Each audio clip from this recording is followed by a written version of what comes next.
Jurisprudencia. Se establece por el Tribunal Supremo. La jurisprudencia se establece a partir de dos sentencias que interpreten una norma en igual sentido, emanadas del Tribunal Supremo. Complementará el ordenamiento jurídico con la doctrina. Por lo que, aunque no sea fuente propiamente dicha del derecho, tiene facultad para modular la ley. Hola amigos, soy el hombre de la Tierra y esto es el Arca Mictoum. Estás viendo un video Mictou para Mictou. Hoy el Tribunal Supremo ha decidido que el caso de la manada no fue un abuso sexual sino una violación en grupo. Así lo ha determinado por unanimidad el Tribunal Supremo, que ha elevado de 9 a 15 años la condena. El tribunal, tras escuchar los recursos de las acusaciones y las defensas contra la sentencia dictada por el Tribunal Superior de Navarra, ha decidido revocar esas sentencias y calificar los hechos como un delito continuado de violación.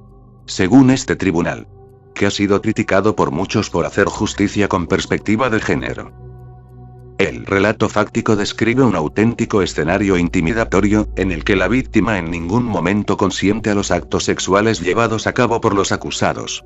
Tras leer el adelanto de la sentencia del Tribunal Supremo, considero que hay un antes y un después.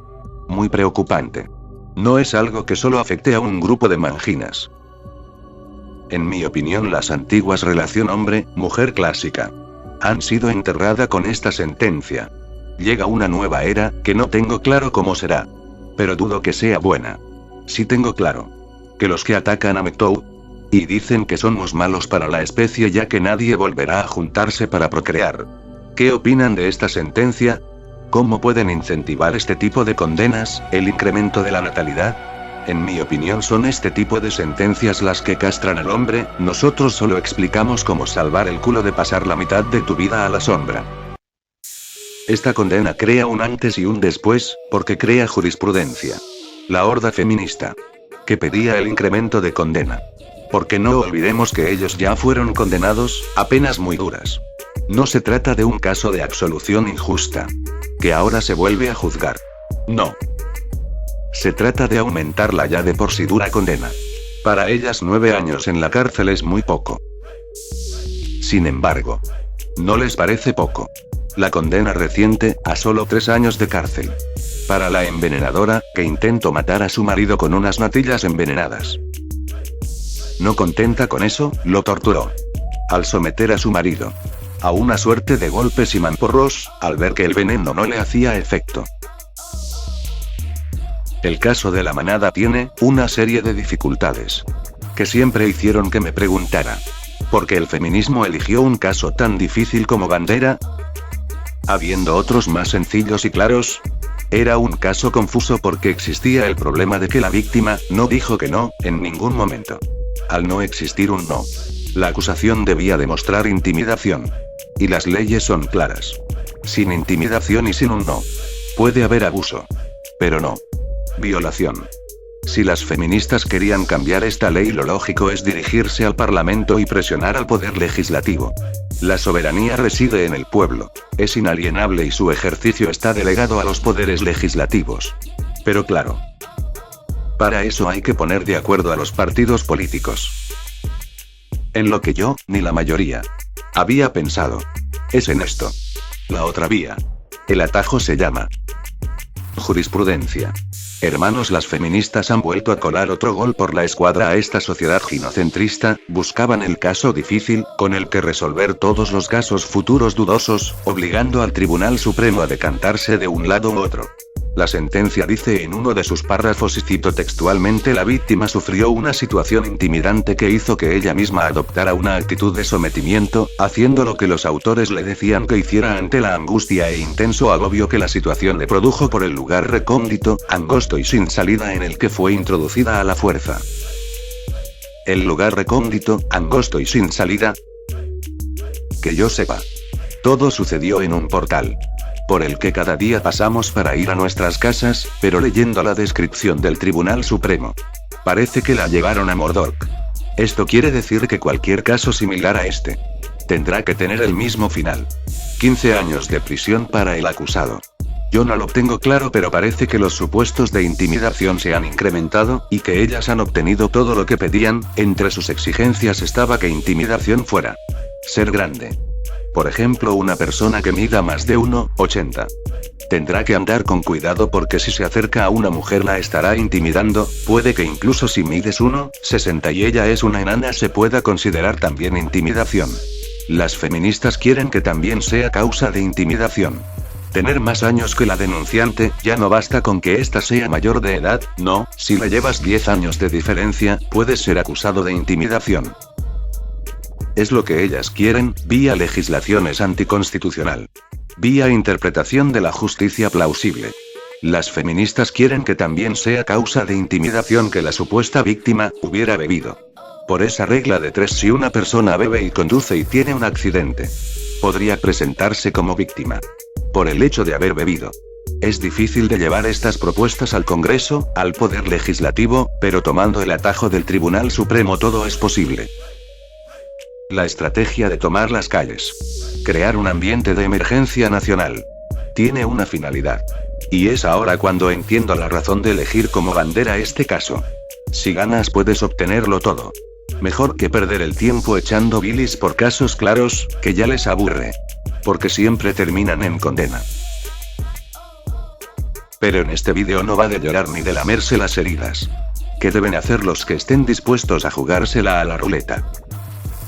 Si el caso La Manada ha sentado jurisprudencia para la mujer, el caso Neymar debe de servir de precedente para el hombre. El ejemplo es Neymar porque desarticuló, en cuestión de horas, la denuncia de su acusadora Nahila. Desbarató por completo la estrategia de su denunciante, empleando en parte las mismas técnicas que emplean las acusadoras. Ante una denuncia que se viraliza, lo primero que deberás hacer: gana primero el juicio paralelo de la calle. Es el único importante. En este tipo de casos se genera un juicio paralelo donde la condena es segura, y la hoguera te espera. Las masas son siempre crueles. Mujeres y marginas te condenarán. Al poco de iniciarse el linchamiento de Neymar en las redes, este reaccionó, mostrando los WhatsApps. Dudo mucho que esto salga de la cabeza de un futbolista, sin el asesoramiento de un abogado. Estoy seguro de que Neymar ha seguido esta estrategia aconsejado por su equipo de abogados. Las grandes estrellas toman precauciones. Y nosotros también. Es por esto por lo que se está en contra de MGTOW, tomamos precauciones, como las estrellas que protegen su fortuna ante las cazafortunas. Pero a diferencia de las estrellas, nosotros somos desechables para la sociedad ginocentrista. Y es de poco caballero tomar precauciones. Nosotros damos esas mismas estrategias defensivas que los abogados dan a Neymar cobrando. Si todo el mundo se entera de cómo hay que defenderse, sería un pésimo negocio para el ginocentrismo. Si Neymar no hubiera tenido las estrategias adecuadas ante el primer mensaje de mujer atractiva, se hubiera tirado a la piscina sin la protección adecuada. Y cuando hablo de protección no me refiero a condones. Sí. Lleva preservativos siempre. Sobre todo si es una carruselera. Pero para una buena defensa futura esto no es suficiente. Lo más importante: haz que ella lo pida. Si vas a jugar a la ruleta rusa de la relación con mujeres, al menos toma la protección de no tirarte a la piscina con el primer emoticono que ella envíe. Neymar esperó. Ya era suya. Pero, esperó a que ella prácticamente se arrastrase por él. Se humillase. Neymar le pidió fotos a Nahila, y ella se lo tomó a pecho. Le envió fotos en pelotas. Ya para entonces andaba desesperada. Y Neymar acumulando pruebas por si acaso. Esta es la estrategia inteligente que debe tomar un hombre que esté interesado en jugar a la ruleta rusa de la relación con mujeres. Publicar los mensajes de WhatsApp solo sería recomendable si se produce el juicio paralelo, siempre censurando la cara de la denunciante. Por regla general, los mensajes de WhatsApp no sirven en los juicios. Incluso la denunciante puede acusarte por publicar mensajes privados.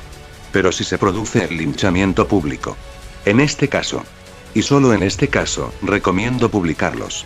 Es mejor pagar una multa por sacar a la luz los WhatsApp privados, que pasar 15 años a la sombra por perder el juicio mediático.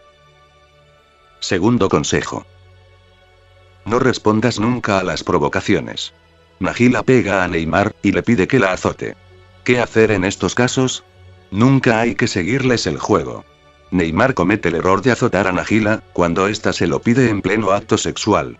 Pero cuando la cosa se pone seria, y ella le pega fuera de un contexto sexual, él reacciona de forma inteligente, se defiende pero nunca agrede a Nagila. Quizás el único error que cometió Neymar fue jugar el juego de Sado en la cama que le propuso. Fue un error.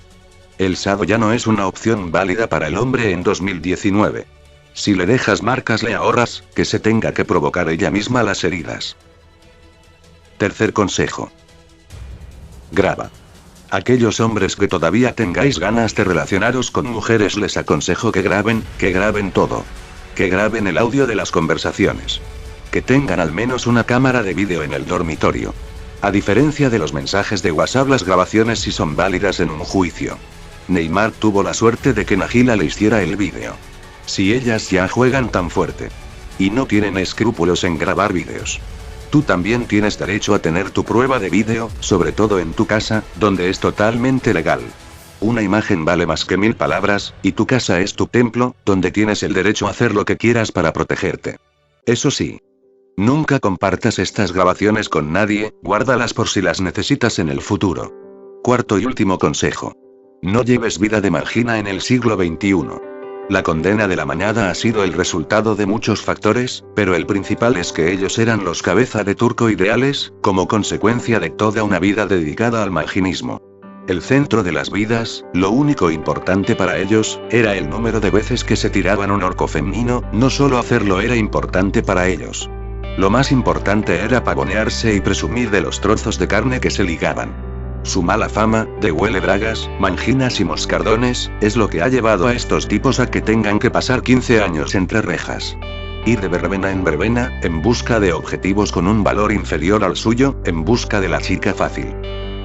En busca de la gordita, que se lo pondría fácil. Sin saber que existe algo llamado hipergamia. La actitud de Neymar es más inteligente. Neymar cuida su imagen y su reputación de niño bueno del fútbol, esto le ha ayudado en este caso. Un futbolista tiene que tener buena imagen. Pero por regla general, el hombre suele tener la aptitud de pavonearse e incluso exagerar conquistas que no ha tenido, ya que eso le dará más valor como hombre. En estos tiempos que corren debemos cuidar lo que decimos y escribimos de las mujeres en redes. Nunca quedes de margina en la red. No participes en grupos de WhatsApp cuya única finalidad sea ligar y pavonearse de las conquistas a modo de competición. No debemos piropear por las redes a las mujeres, que sean ellas las que se esfuercen. En esta era toca ser listo y ante la jurisprudencia del Tribunal Supremo que va a golpear los derechos del hombre. Debemos también nosotros tomar ejemplo. Si el caso de la manada es su ejemplo, nuestro protocolo de defensa será el caso Neymar Nagila. Los MGTOW no nos dejamos influenciar por estas interesadas. Ahora ya sabes la verdad, difúndela.